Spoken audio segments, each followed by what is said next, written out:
네, 2020년도 새해가 시작되었습니다. 오늘이 새해 첫 주일 신년 감사 예배로 드리고 있습니다. 그리고 어떤 대상이든 간에 그 대상 앞에 첫 또는 처음이란 단어가 결합이 되면 뭔가 설렘으로 다가오지 않습니까? 우리 첫사랑, 또 첫 여행, 첫 만남, 첫 아이, 첫 출근, 첫눈, 첫 데이트, 작은 첫과 처음이라는 말이 결합이 되면 우리는 가슴이 설렙니다. 뭔가 무한한 가능성을 기대하게 되기 때문이죠. 오늘 이 시간이 새해 첫 예배잖아요. 그러면 첫 시간이니까 뭔가 예배의 은혜가 넘칠 것 같고 말씀이 귀에 쏙쏙 들어올 것 같고 찬양하다가 눈물 날 것 같고 그러지 않습니까? 안 그렇습니까? 안 그러면 사랑이 식은 겁니다. 주님을 향한 사랑이 식은 거예요. 목사에 대한 애정이 아니라 하나님에 대한 애정이 식은 것일 수도 있으니까 여러분 심각하게 생각을 하셔야 됩니다. 그런데 우리가 조심해서 구별해야 되는 게 한 가지가 있습니다. 연애 초반에 그 사람 생각만 해도 설레고 헤어지기 싫고요, 가슴이 뛰고 이렇게 좋을 수는 없다 싶은 시절이 있잖아요. 이제 그런 사람이 지속되다가 그런 시간을 지나다 보면 이제 안 좋은 뒤에 접어들어요. 또 그렇게 뜨겁게 사랑을 해서 이제 결혼을 하는 건데 신혼초가 지나고 시간이 흐르고 또 아이가 생기고 그러면 그 뜨겁던 사랑의 시대가 끝납니다. 그리고 눈에서 콩깍지가 벗어지는 시기로 접어듭니다. 사실 이때는 연애 시절이나 신혼초의 설렘은 별로 없어요. 여러분 이것이 사랑이 식은 걸까요?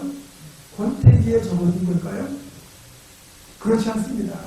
애타게 찾지 않아도 그 사람이 날 사랑한다는 사실을 알고 있으니까 또 퇴근하면 얼마든지 만날 수 있고 약속 시간이 되면 볼 수 있으니까 이제 평안한 상태가 된 거죠. 집에 가면 결혼한 뒤라면 집에 가면 그냥 좋고 마음이 편해요. 이건 사랑이 식거나 권태기가 아니라 사랑이 무르익은 겁니다. 이걸 권태기로 보거나 애정이 식었다고 보면 그건 오해입니다. 하지만 만약 남편이 눈에만 보여도 짜증이 나고 내가 저런 인간을 믿고 계속 살아야 되나 싶은 생각이 계속 든다면 그건 좀 문제가 있는 겁니다. 그런 상황을 계속 방치하는 건 바람직하지 않아요.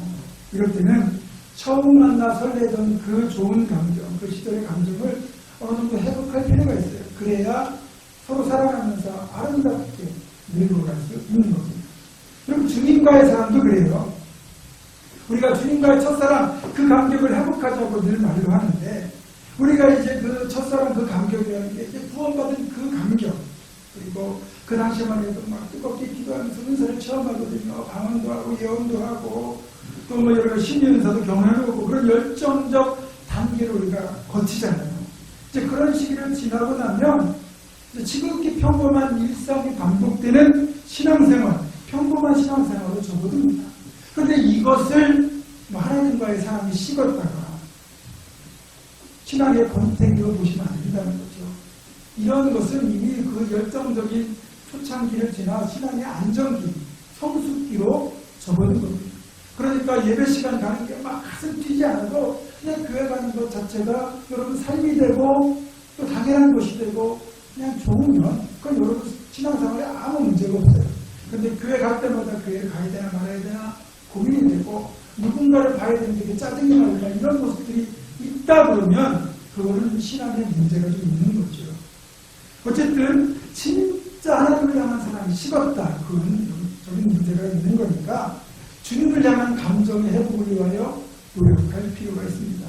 어쨌든 오늘부터는 주님과의 첫사랑을 회복하고 그 주신 은혜로 생명의 강이 되어 흘러가기 위해서 예배에 더욱더 집중하시고 말씀에 더욱 집중하시는 우리 모두가 되기를 주님의 이름으로 축원합니다. 오늘로써 이제 여호수아서 강의를 끝내려고 합니다. 다음 주부터는 사사기 강의를 이어가려고 하는데 시작이 있으면 반드시 끝이 있습니다. 사람이 태어났다면 죽는 날이 온다는 거거든요. 여호수아 역시 이제 죽는 날이 왔습니다. 그가 110세가 되었을 때 드디어 하늘로 부르심을 받았습니다. 여호수아 24장 29절은 이렇게 말합니다. 이 일 후에 여호와의 종 눈의 아들 여호수아가 110세에 죽으며 물론 누가 몇 년을 살다가 갔느냐 하는 이 수명에 큰 의미를 둘 필요는 없어 보입니다만 굳이 의미를 찾자면 창세기의 마지막 인물인 요셉이 이집트에서 총리로 봉직하다가 하늘로 부르심을 받은 나이가 110세입니다. 여호수아 역시 요셉과 같은 나이인 110세에 이 땅의 삶을 마감하게 되죠. 고대 이집트에서는 110세라는 수명이 가장 이상적인 수명이었다고 해요. 따라서 요셉이 110세를 향수하고 삶을 마감했다는 것은 적어도 이집트인들에게 있어서 요셉이 총리로 봉직하면서 그 7년 6년째는 그 위기를 잘 극복해낸 총리로서만, 지혜로운 총리로서만 자리 잡은 게 아니고 모든 면에서 존경할 만한 삶을 살다가 하늘로 부르심을 받은 이상적인 모델이었음을 강조하기 위함이 110세에 들어있는 겁니다. 어찌 보면 여호수아도 그런 이상적인 삶을 산 신앙의 모델이다. 이것이 110세에 담겨 있을 수도 있습니다. 그러나 얼마를 살다가 갔느냐 보다 더 중요한 것은 어떻게 살다가 갔느냐. 우리말 표현에도 죽었다는 말을 다른 말로 돌아가셨다 이렇게 말하죠. 그러니까 이것은 죽음이 끝이 아니고 반드시 우리에게 돌아갈 것이 있다는 뜻입니다. 그렇다면 우리는 평소에도 언제 하나님이 부르시더라도 부끄러움 없이 설 수 있도록 죽음에 대한 준비를 하며 살아야 됩니다. 죽음에 대한 준비가 없다면 제대로 된 인생을 살아내기 어렵거든요. 어떤 기자가 소설가에게 이렇게 물었다고 합니다. 선생님도 글을 쓰고 우리도 글을 쓰는데 그렇다면 선생님과 우리의 차이점은 무엇입니까? 그러자 소설가가 이렇게 대답했습니다. 기자인 당신들의 관심은 그날 뉴스에 있습니다. 하지만 소설가인 나의 관심은 영원한 뉴스에 있습니다. 전도서 7장사들은 이렇게 말씀합니다. 지혜자의 마음은 조상집에 있으되 우매한 자의 마음은 혼인집에 있느니라. 그러니까 죽음을 잊지 말고 살라는 거죠. 그래서 어떤 신학자들은 종종 자기의 책상 위에 해골을 올려놓고 죽음을 상기하며 살았고, 중세의 수도사들은 가끔씩 그 관 속에 들어가서 잠을 자면서 언젠가는 자신에게도 죽음이 다가올 것을 의식하며 살았다고 합니다. 여러분, 그래서 본향이 있음을 인식하고 살아가는 사람들은 이 땅에서의 삶을 나그네 삽니다. 이렇게 표현합니다. 우리의 관심은 이 땅의 것이 아니에요. 사실은 저 궁극적인 본향, 영원한 것, 하늘나라에 있어야 됩니다. 어차피 돌아가야 될 본향이 있는데 썩어 없어진 이 땅의 것들, 육신이나 권력, 물질에 그렇게까지 집착할 필요가 있을까요? 천국의 소망을 두고 살아가는 그 신앙을 다른 말로 별세신앙이라고 합니다. 이 별세신앙으로 살아가는 사람만이 이기적인 욕망을 내려놓고 사명을 잘 감당하고요. 다른 이들을 넉넉하게 포용하며 살아갑니다. 용서한 것도 그래야 가능해요. 사랑하는 여러분, 어차피 우리가 돌아갈 본향이 있다는 것을 알고 있다면 언젠가 돌아갈 본향을 사모하는 그 별세신앙으로 살아갈 수 있기를 주님의 이름으로 축원합니다. 어쨌든 죽음이라는 것, 이것은 누구도 피할 수 없는 지극히 당연한 거예요. 당연한 결말인 동시에 자신이 이제껏 살아온 삶에 대한 평가가 내려지는 자리입니다. 사실 지금 우리가 이 시점에서 내가 어떤 존재인가를 평가받는 것보다 마지막 시점에서 어떤 사람이었는가 평가받는 것이 더 중요합니다. 일단 여호수아라는 인물은 어떤 평가를 받느냐. 여호수아의 삶을 한번 먼저 짚고 넘어가도록 하겠습니다. 여호수아가 최초로 성경에 등장하는 것은 출애굽기 17장입니다. 이때는 이스라엘이 출애굽을 한 지 얼마 되지 않은 시점인데 느비딤이라고 하는 골짜기에 이스라엘 백성들이 머무르고 있을 때 호전적인 산지 부족인 아말렉 부족이 갑자기 쳐들어옵니다. 위기죠. 이 상황에서 모세는 아론과 홀을 데리고 느비딤 산꼭대기로 하나님께 기도하러 올라가고 여호수아는 급히 군대를 조직하여 아말렉과 싸우게 됩니다. 모세와 아론과 홀의 중보기도 그리고 여호수아의 전쟁을 이끄는 이 용감과 믿음이 합해져서 하나님의 도우심으로 아말렉 족속을 물리치고 승리하게 되죠. 이날 여호수아가 이스라엘 역사의 전성기에 등장하게 된 겁니다. 이것이 계기가 되어 여호수아는 모세의 시종으로 섬기게 되죠. 그러면서 모세의 길을 잇는 차기 지도자감으로 사람들에게 주목을 받게 됩니다. 여호수아는 시종으로 모세를 가장 지근거리에서 받들어 섬기면서 모세로부터 선한 영향을 받으면서 지도자로 세우려는 착시 쌓아갑니다. 이후 광야 40년을 지나가는 동안 여호수아가 보여준 모습은 모세를 인내와 순종으로 섬겼던 순종의 사람, 또 모세가 해막에서 하나님을 대면하고 자신의 장막으로 돌아간 뒤에도 여호수아는 그 해막에 남아서 하나님의 임재를 갈망했던, 친밀한 임재를 갈망했던 예배의 사람이었고요. 특히 가나안 땅 정탐꾼으로 선발되어 보고를 할 때는 갈렙과 함께 믿음의 보고서를 제출했던 믿음의 사람이었습니다.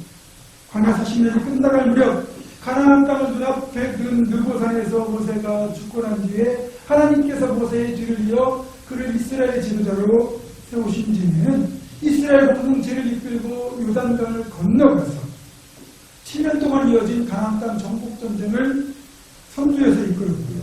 성공적으로 가나안 땅을 정복하여 12지파에게 땅을 배분하는 일까지 다 마치게 됩니다. 사실 여호수아가 위대한 사람이었는가, 얼마나 위대한 인물이었는가를 우리가 평가하려면 그가 다른 사람이 아닌 모세의 길을 이어서 지도자가 되었다는 사실에서 확인할 수 있습니다. 아시는 것처럼 성경이 평가하는 모세의 모습은 이렇습니다. 신명기 34장 10절부터 13절입니다. 그 후에는 이스라엘의 모세와 같은 선지자가 일어나지 못하였나니 모세는 여호와께서 대면하여 아시던 자요 여호와께서 그를 애굽 땅에 보내사 바로와 그의 모든 신하와 그의 온 땅의 모든 이적과 기사와 모든 큰 권능과 위엄을 행하게 하시며 온 이스라엘의 목전에서 그것을 행한 자이더라. 자, 모세는 출애굽을 이끌었죠. 그리고 시내산에서 율법을 받았죠. 유일하게 하나님을 직접 대면하여 알던 사람입니다. 과학적으로는 불가능한, 설명이 불가능한 수많은 기적과 이적의 주인공이기도 합니다. 또 민수기 12장 3절을 보면 이 사람 모세는 오미야미 주민의 모든 사람보다 더했다고 평가하고 있습니다. 한마디로 말해서 모세는 인성, 지성, 영성 이것을 겸비하고 넓은 아량과 끈기까지 갖춘 최고의 지도자였다고 할 수 있습니다. 이런 모세는 정말 훌륭한 사람이에요. 그런데 이런 정말 훌륭한 지도자 밑에서는 다른 지도자가 배출되기 어렵다는 거예요. 왜냐하면 큰 나무 밑에서는 그 나무 그들이 워낙 크기 때문에 다른 나무가 자라기 힘들고요. 또 직전 지도자가 너무너무 잘하면 그 다음 지도자는 웬만큼에서는 리더십을 인정받기도 받기도 어렵고 지도력을 발휘하기도 어렵습니다. 여호수아가 모세의 뒤를 이어 지도자가 되었기 때문에 우리 어쩔 수 없이 모세와 여호수아를 비교할 수밖에 없어요. 그런데 참으로 감사한 것은 여호수아는 이런 모세의 뒤를 이어서 지도자가 되는 과정에서 이 모세에게 주눅이 드는 대신에 모세를 자신의 롤모델로 삼아서 선한 영향을 받는 거죠. 그러니까 자신의 영적 성장에 모세의 좋은 모습들을 다 활용을 했다는 거예요. 그리고 가나안 땅에 들어간 뒤에는 모세가 여호와로부터 받아서 여호수아에게 지시한 내용을 착실하고도 신실하게 이행을 당합니다. 최종적으로는 가나안 정복 전쟁을 성공적으로 마쳤고 가나안 땅 패권까지 잘 마치고 12지파를 정착시킵니다. 모세가 출애굽과 광야라는 이 사명을 잘 감당했다면 여호수아는 가나안 입성과 정복을 잘 감당한 위대한 지도자였던 겁니다. 여호수아는 정복전쟁이 끝나고 2.5지파를 요단 동편으로 돌려보낸 뒤에 마지막 몇 년을 안식하다가 마지막으로 오늘 드디어 이렇게 하늘의 부르심을 받아서 숨을 거두게 되죠.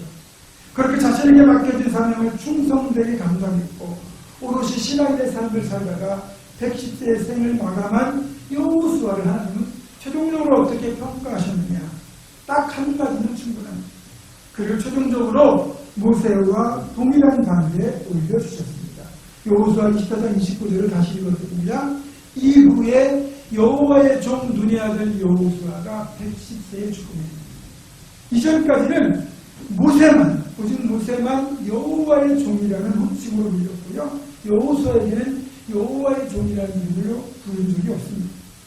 여호수아 1장 1절을 보면 여호와의 종 모세가 죽은 후에 여호와께서 모세의 수종자 눈의 아들 여호수아에게 말씀하여 이르시되 이렇게 되어 있고요. 여호수아 11장 15절에도 보면 여호와께서 그의 종 모세에게 명령하신 것을 모세는 여호수아에게 명령하였고 여호수아는 그대로 행하여 여호와께서 모세에게 명하신 모든 것을 하나도 행하지 않는 것이 없었더라. 여호와의 종이라는 표현은 모세에게만 사용되던 표현입니다. 이 여호와의 종이라는 말은 모세를 제외하고는 감히 다른 누구에게 붙일 수 없는 최고의 호칭이라고 할 수 있는 것. 여호수아가 자신의 사명을 잘 감당하고 하늘의 부르심을 받으니까 드디어 그에게도 모세의 종이라는 호칭 대신에 여호와의 종이라는 호칭으로 그의 위치를 격상시켜 주신 겁니다. 여호수아가 정말 신실하게 믿음의 길을 걸어갔고 지도자로서도 흠이 없는 삶을 살았다는 것을 다름 아닌 하나님께서 친히 인정하셨기 때문에 최종적으로 그를 여호와의 종이라고 불러주신 겁니다. 이것은 하나님이 인정하신 거니까 그 어떤 것보다 영광스러운 일입니다. 이렇듯 하나님은 착하고 충성된 종에게는 칭찬과 노래를 더하여 주십니다. 마태복음 25장을 보면 달란트의 비유가 나오죠. 몇 달란트를 남겼든지 최선을 다하여 장사를 했던 종들에게는 상급과 함께 잘하였도다 착하고 충성된 종아라는 칭찬과 명예를 더하여 주심을 우리가 알 수 있습니다. 보통 영웅은 전쟁 같은 만세에 나타난다고 하죠. 모세나 여호수아는 출애굽과 가나안 정복이라는 시대적 사명이 요구되는 특별한 시기에 하나님께 쓰임받은 인물입니다. 그러니까 그 사명을 잘 감당하니까 여호와의 종이라는 위대한 칭호를 받을 수 있었던 거예요. 그런데 우리는 어떻습니까? 이런 시기에 비하면 지금은 지극히 평범해 보이는 시대입니다. 너무나 단순한 일상이 반복되는 시대이기 때문에 우리가 이런 위대한 영웅이 되기는 어렵습니다. 하지만 우리가 우리에게 주어진 자리에서 할 수 있는 일을 최선을 다해 살다가 하나님의 부르심을 받는다면 이 역시 위대한 삶이다 이렇게 말할 수 있습니다. A.W. 토저 목사님이 쓰신 이것이 성령입니다 라는 책에서 읽은 글입니다. 주님을 사랑하는 것 외에 달리 내세울 것이 없는 평범한 사람들이 있다. 그들은 자기도 모르게 성령의 열매를 드러내는 삶을 살아간다.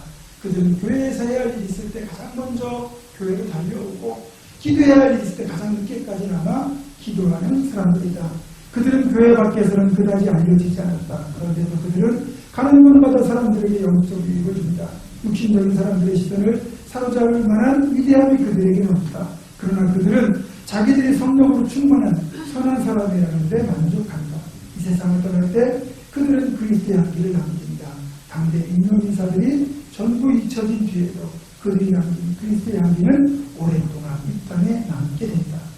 그렇습니다. 우리가 세상적으로 대단한 성공을 거두지 못한다 할지라도 명예를 얻지 못하고 이루어놓은 위대한 업적이 없다고 할지라도 이렇게 주님께 헌신하는 삶을 살았다면 그 자체가 여호와의 종, 착하고 충성된 종이라 불릴 자격이 있다는 거죠. 오늘 주보에 재직부서 명단을 띄워드렸습니다. 여러분이 어느 부서, 어느 사에게 맡겨졌든지 2020년도에 세워주신 자리에서 묵묵히 맡겨심을 잘 감당하신다면 여러분 모두 여호와의 종, 착하고 충성된 종으로 불릴 자격이 있는 것이요. 바라기는 한 분도 빠짐없이 정말 맡겨진 일 잘 감당해서 여호와의 종, 착하고 충성된 종이라 인정받고 불려지시기를 주님의 이름으로 축원합니다. 그러니까 여호수아가 받은 축복은 이것만이 아니에요. 여호와의 종이라는 칭찬과 함께 예수 그리스도의 모형이 되는 축복도 받았어요. 여호수아는 그 본명이 호세아, 구원이라는 뜻을 가진 호세아였는데 모세가 그 이름을 호세아에서 여호수아, 여호와는 구원이시다 라는 이름으로 개명을 해줍니다.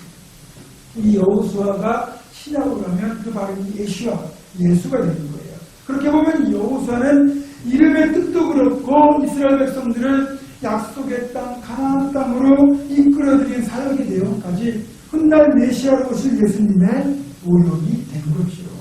예수님의 모형이 되는 큰 복도 받았습니다. 말씀을 정리합니다. 우리가 여호수아를 보면 그의 담대함 하나만큼은 선천적으로 타고난 것처럼 생각하기 쉽습니다. 하지만 그렇지 않아요. 여호수아 역시요, 월등하고 강력하고 치명적인 전쟁 무기를 갖춘 대적들을 보면서 두려운 마음이 들었습니다. 그렇기 때문에 하나님으로부터 4번씩이나 마음을 강하게 하고 담대히 하라는 격려와 도전을 받았죠. 그러니까 여호수아의 담대함은 선천적으로 생겨난 것이 아니라 전능하신 하나님을 믿는 믿음, 그리고 하나님의 임재가 자신과 함께 하신다는 확신을 가졌기 때문입니다. 그의 담대함, 이런 믿음, 이런 자각에서부터 솟아난 것이라는 말입니다. 여호수아가 끝까지 흔들리지 않고 사명을 감당하고 담대하게 전국전쟁의 선두에 설 수 있었던 것은 하나님에 대한 온전한 믿음과 그 하나님이 임마누엘과 함께 하신다는 임재에 대한 확신이 그 비결이었습니다. 그 결과 모세의 뒤를 이어서 탁월하고도 훌륭하게 이스라엘 공동체를 이끌어갈 수 있었던 거죠. 다시 정리하자면 여호수아가 끝까지 여호와의 종으로 충성할 수 있었던 비결은 단연 하나님을 향한 믿음과 임재에 대한 확신 때문입니다. 여호수아는 그 믿음과 확신을 가지고 최선을 다해 자신에게 맡겨진 시간과 삶 속에서 또 최선을 다해 사명을 감당하며 살았습니다. 그것이 이렇게 위대한 믿음의 사람으로 여호와의 종으로 인정받을 수 있었던 비결입니다. 사랑하는 여러분, 지혜로운 사람은 시작할 때 끝을 생각하는 사람입니다. 우리가 오늘 첫 주일 예배를 드리고 있는데 마지막 주일 예배를 드릴 때 나의 모습, 우리의 모습을 생각할 수 있어야 된다는 거죠. 해마다 되풀이되는 똑같은 아쉬움, 똑같은 후회를 되풀이하지 않으려면 이제부터 내딛는 한 걸음 한 걸음 우리의 발걸음이 잘못된 길로 가지 않도록 엄중하게 자신을 절제하고 지켜나가야 됩니다. 내게 주어진 시간을 허투루 살아서는 안 됩니다.